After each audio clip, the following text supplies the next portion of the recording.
James Gorman is the current CEO of Morgan Stanley, one of the largest and most prestigious investment banks in the world. But how did he get to this position, and what did he do to transform the company? Gorman was born in Melbourne, Australia, in 1958. He was the seventh child in a large family of 12 siblings.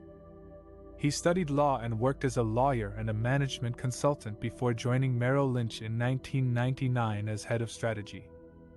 In 2006, he left Merrill Lynch and joined Morgan Stanley as the president and chief operating officer of Wealth Management, a division that provides financial advice and services to individuals and businesses.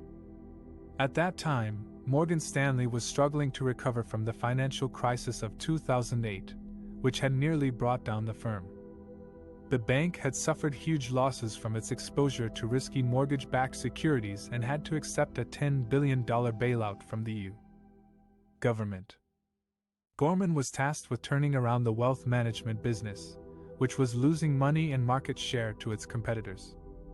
He decided to focus on expanding the division's scale and profitability by acquiring Smith Barney, the brokerage arm of Citigroup, in a deal worth $13 billion.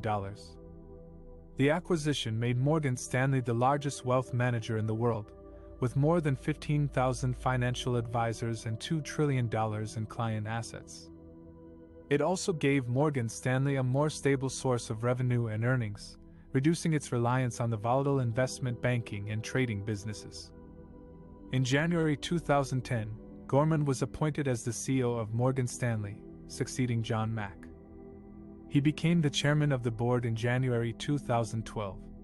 As the CEO, he continued to reshape Morgan Stanley's strategy and culture, focusing on risk management, cost efficiency, and innovation.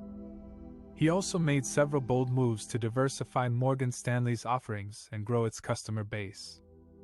In 2020, he acquired E*TRADE, an online brokerage platform, for $13 billion, adding more than 5 million retail customers and $360 billion in assets. In 2021, he acquired Eaton Vance, an asset management firm, for $7 billion, adding more than $500 billion in assets under management. Under Gorman's leadership, Morgan Stanley has become one of the most profitable and respected banks on Wall Street.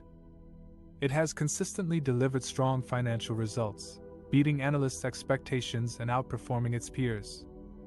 It has also avoided major scandals and regulatory issues that have plagued other banks.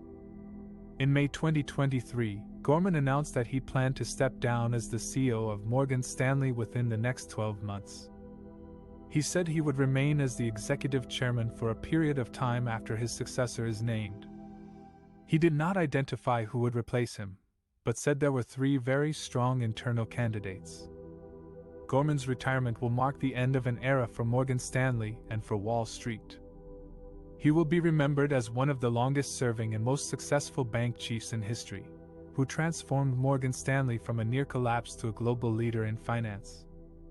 James Gorman is the CEO of Morgan Stanley, one of the world's leading financial institutions. He is also a fan of Taylor Swift, the pop superstar who has won 11 Grammy Awards and sold over 200 million records worldwide. How did he discover her music and become a fan of her songs and personality? According to an article by the Wall Street Journal, Gorman first heard Swift's music when his daughter played her songs in the car. He was impressed by her catchy melodies and clever lyrics, and he started to listen to more of her albums on his own.